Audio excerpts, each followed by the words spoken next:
Chapter 8. If we took the day before Christmas and had it for Christmas, observed Tab Winslow, would that hurt? Eat your oatmeal, said Miss Winslow, in the immemorial manner of adults. Would it, persisted Tab, in the immemorial manner of youth. And have Theophilus Thistledown for dinner that day instead? Miss Winslow suggested with diplomacy, on which Tab ate his oatmeal in silence. But, like adults immemorially, Miss Winslow bore far more the adult manner than its heart.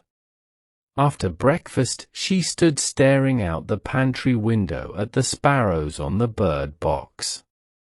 It looks like Mary Chaver was going to be the only one in Trail Town to have any Christmas after all, she thought, that little boy coming to her, so. He was coming week after next, Mary had said, and Miss Winslow had heard no word about it from anybody else.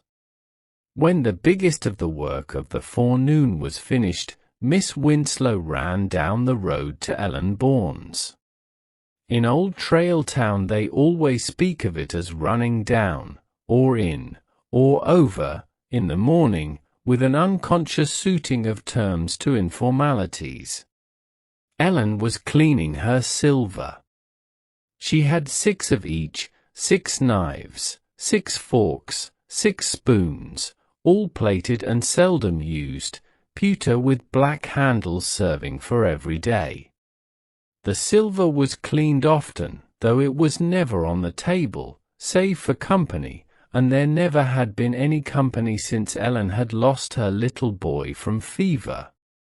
Having no articulateness and having no other outlet for emotion, she fed her grief by small abstentions, no guests, no diversions, no snatches of song about her work. Yet she was sane enough, and normal, only in dearth of sane and normal outlets for emotion, for energy, for personality, she had taken these strange directions for yet unharnessed forces. Mercy, observed Miss Winslow, warming her hands at the cooking stove, you got more energy than family, I guess you mean, Ellen Bourne finished. Ellen was little and fair, with slightly drooping head, and eyebrows curved to a childlike reflectiveness. Well, I got considerable more family than I got energy, said Miss Winslow, so I guess we even it up. 7 under 15 eats up energy like so much air. Hey, king and country, said Ellen's old father, whittling by the fire, you got family enough, Ellen. You got your hands full of us. He rubbed his hands through his thin upstanding silver hair on his little pink head, and his fine, pink face took on the look of father which rarely intruded, now, on his settled look of old man. I don't know what she'd do, said Ellen's mother, with any more around here to pick up after. We're cluttered up enough, as it is.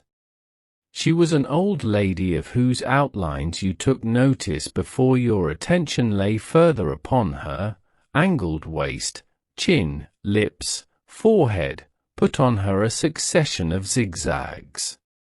But her eyes were awake, and it was to be seen that she did not mean what she said, and that she was looking anxiously at Ellen in the hope of having deceived her daughter.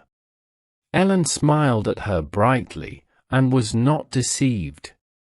I keep pretty busy, she said. Miss Abby Winslow, who was not deceived either, hastened to the subject of Mary. I should think Mary Chaver had enough to do, too, she said, but she's going to take Lily's little boy. Had you heard?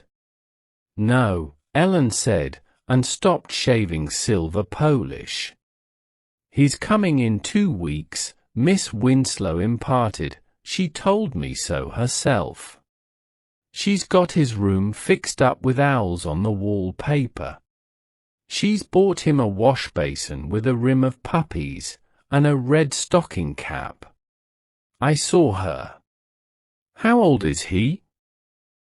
Ellen asked, and worked again. I never thought to ask her, Miss Winslow confessed. He must be quite a little fellow.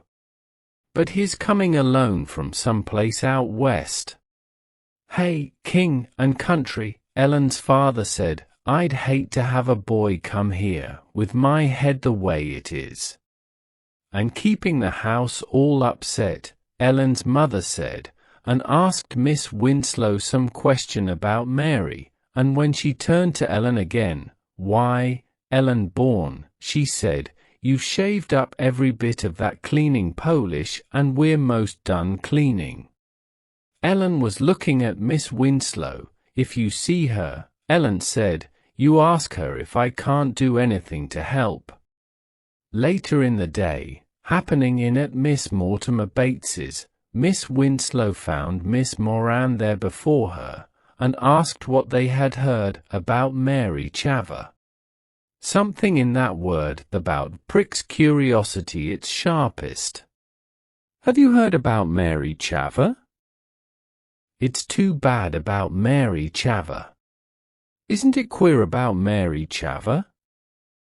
Each of these is like setting flame to an edge of tissue. A myth about from the language, and you abate most gossip. At Miss Winslow's phrase, both women's eyebrows curved to another arc. Miss Winslow told them. Ain't that nice? Said Miss Moran, wholeheartedly. I couldn't bring up another, not with my back. But I'm glad Mary's going to know what it is. Miss Mortimer Bates was glad, too, but being by nature a nonconformist, she took exception. It's an awful undertaking for a single-handed woman, she observed. But this sort of thing, she said almost unconsciously, and the other two women regarded it with no more alarm than any other reflex. It's no worse starting single-handed than being left single-handed, offered Miss Winslow somewhat ambiguously. Lots does that's thrifty. Seems as if we could do a little something to help her get ready, seems though, Miss Moran suggested, I don't know what. I thought I'd slip over after supper and ask her, Miss Winslow said, maybe I'd best go now, and come back and tell you what she says. Miss Winslow found Mary Chaver sitting by her pattern bookcase, cutting out a pattern. Mary's face was flushed and her eyes were bright, and she went on with her pattern, thrilled by it as by any other creating. I just thought of this, Mary explained, looking vaguely at her visitor. It come to me like a flash when I was working on Miss Bates's basque. Will you wait just a minute, and then I'll explain it out to you. Without invitation, Miss Winslow laid aside her coat and waited, watching Mary curiously. She was cutting and folding and pinning her tissue paper, oblivious of any presence. Alarm, suspense, doubt, solution, triumph, came and went, and neither woman was conscious that the flame of creation burned and breathed in the room as truly as if the product were to be acknowledged. There! Mary cried at last. See it, can't you see it, in grey wool? It was the pattern for a boy's topcoat, cunningly cut in new lines of seam and revers, with a pocket, a bit of braid, a line of buttons laid in as delicately as the factors in any other good composition. Miss Winslow inevitably recognized its utility, exclaimed, and wondered. Mary Chaver! How did you know how to do things for children? How did you know how? Mary inquired coolly. Why, I've had them, Miss Winslow offered simply. Do you honestly think that makes any difference? Mary asked. Miss Winslow gasped, in the immemorial belief that the physical basis of motherhood is the guarantee of both spiritual and physical equipment. Could you have cut out that coat? Mary asked. Miss Winslow shook her head. She was of those whose genius is for cutting over. Well, said Mary, I could. It ain't having them that teaches you to do for em. You either know how, or you don't know how. That's all. Miss Winslow reflected that she could never make Mary understand, though any mother, she thought complacently, would know in a minute. The cutting of the coat did give her pause, but then, she summed it up, coat included, Mary was queer, and let it go at that. I didn't know, Miss Winslow said then, but what I could help you some about the little boys coming. 7 under 15 does teach you something, you've got to allow. Meb I could tell you something, now and then. Or if we could do anything to help you get ready for him. Oh, said Mary, in swift penitence, thank you, Miss Winslow. After he comes, maybe. But these things now I don't mind doing. The real nuisance'll come afterwards, I suppose. Miss Winslow smiled in soft triumph. Nuisance, she said. That's what I meant comes to you by having em. You don't think so much of the nuisance part as you did before. Then you don't look the thing in the face, said Mary, calmly. That's all about that. Well, Miss Winslow said pacifically, when's he coming? A week from Tuesday. A week from tomorrow, Mary told her. Miss Winslow looked at her intently, with the light of calculation in her narrowed eyes. A week from Tuesday, she said. A week from Tuesday, she repeated. A week from Tuesday, she exclaimed. Why, Mary Chaver! That's Christmas Eve. It was some matter of recipes that was absorbing Miss Bates and Miss Moran when Miss Winslow breathlessly returned to them. They were deep in tradition, and in method, its buttonhole relation. During the weary period when nutrition has been one of the two great problems, the tremendous impulse that has nourished the world was alive in the faces of the two women, a kind of creative fire, such as had burned in Mary at the cutting of her pattern. Asparagus escalloped with toast crumbs and butter was for the moment symbol of all humanity's will to keep alive. Ladies, said Miss Winslow, with no other preface, what do you think? Mary Chavra's little boy is coming from Idaho with a tag on, and when do you suppose he's going to get here? Christmas Eve. Christmas Eve, repeated Miss Bates, whose mind never lightly forsook old ways or embraced a contretemps. What a funny time to travel. Likely catch the croup and be down sick on Mary's hands the first thing, said Miss Moran. It's a pity it ain't the spring of the year. Miss Winslow looked at them searchingly to see if her thought too far outdistanced theirs. What struck me all of a heap, she said, is his getting here then. That night. Christmas Eve. The three women looked at one another. That's so, Miss Moran said. Him, that child, Miss Winslow put it, getting here Christmas Eve, used to Christmas all his life, 10 to 1 knowing in his head what he hopes he'll get. And no Christmas. And him with no mother. And her only a month or so dead. Well, said Miss Mortimer Bates, "it's too bad it's happened so. But it has happened so.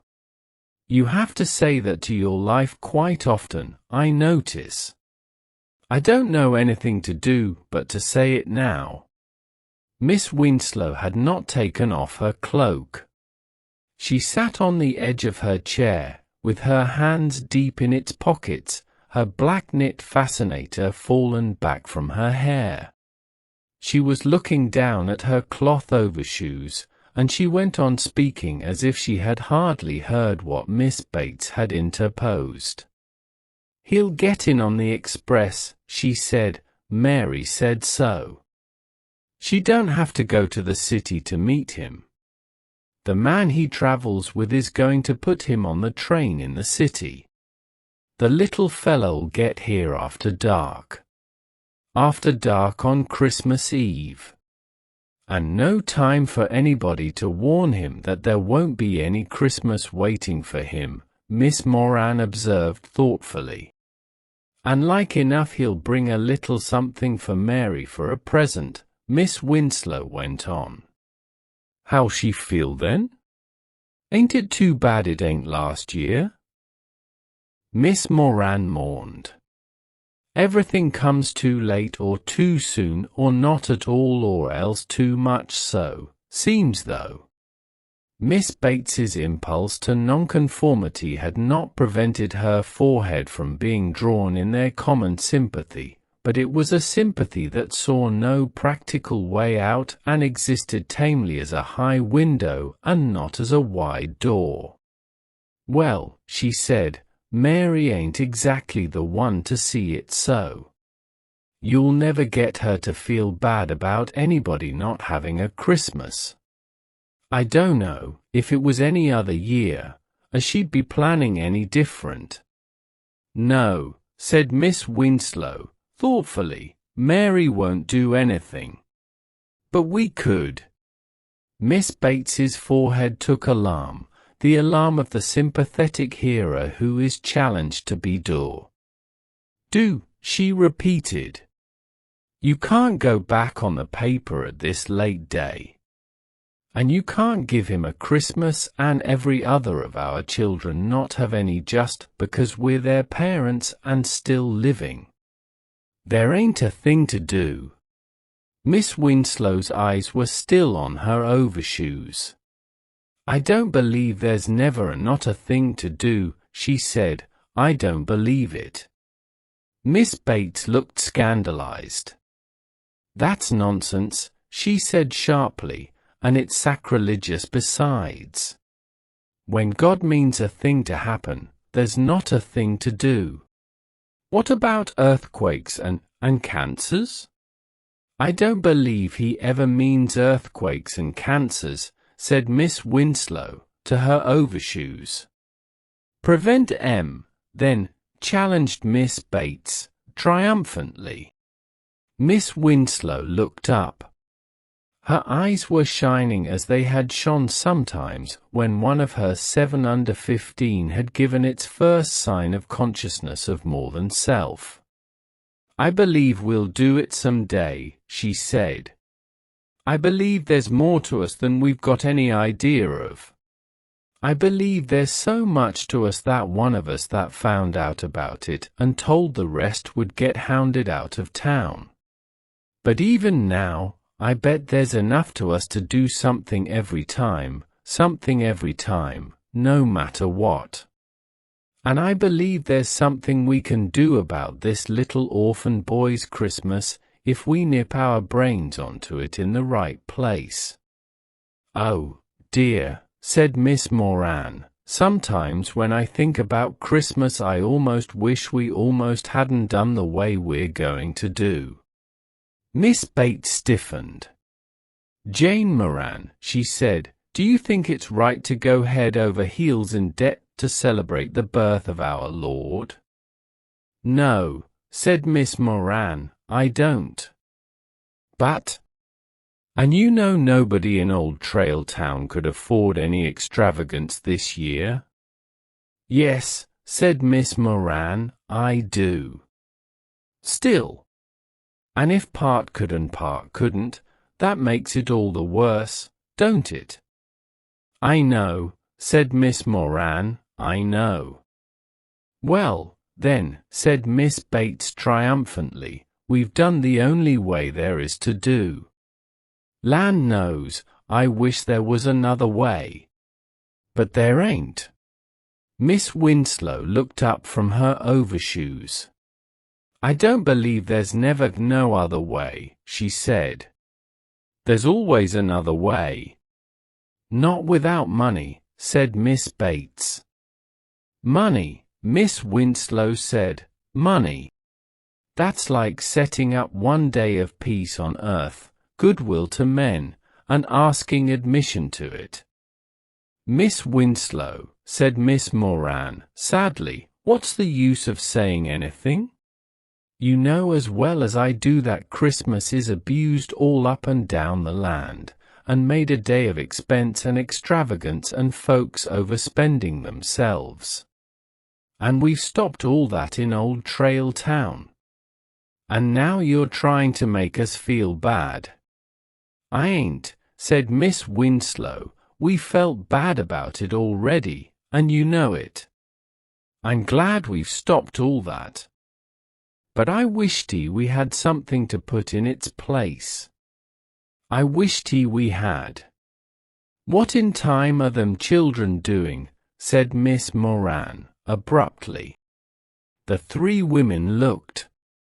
On the side lawn, where a spreading balsam had been left untrimmed to the ground, stood little Emily Moran and Gussie and Bennett and Tab and Pep. And the four boys had their caps in their hands, and Gussie, having untied her own hood, turned to take off little Emily's. The wind, sweeping sharply round the corner of the house, blew their hair wildly and caught at muffler ends. Miss Bates and Miss Moran, with one impulse, ran to the side door, and Miss Winslow followed. Emily, said Miss Moran, put on your hood this minute. Gussie, said Miss Bates, put on your cap this instant second. What you got it off for? And little Emily doing as you do, I'm surprised at you. The children consulted briefly, then Pep turned to the two women, by now coming down the path, Miss Bates with her apron over her head, Miss Moran in her shawl. Please, said Pep, it's a funeral. And we thought we'd ought to take our caps off till it gets under. A funeral, said Miss Bates. Who you burying? It's just a rehearsal funeral, Pep explained, the real one's going to be Christmas. By now the two women were restoring hood and stocking cap to the little girls, and it was Miss Winslow, who had followed, who spoke to Pep. Who's dead, Pep? She asked. Between the belief of who's dead and the skepticism of who you burying, the child was swift to distinguish. Sandy Claus, he answered readily. Miss Winslow stood looking down at him. Pep stepped nearer. We're doing it for little Emily, he said confidentially. She couldn't get it straight about where Sandy Claus would be this Christmas. The rest of us knew. But Emily's little, so we thought we'd bury him on her account. Miss Bates, who had not heard, turned from Gussie. Going to do what on Christmas? She exclaimed. You ain't to do a thing on Christmas. Or ain't you grown up, after all? Well, we thought a Christmas funeral wouldn't hurt, interposed Bennett, defensively. Can't we even have a funeral for fun on Christmas? He ended, aggrieved. It's Sandy Claus's funeral, observed little Emily putting a curl from her face.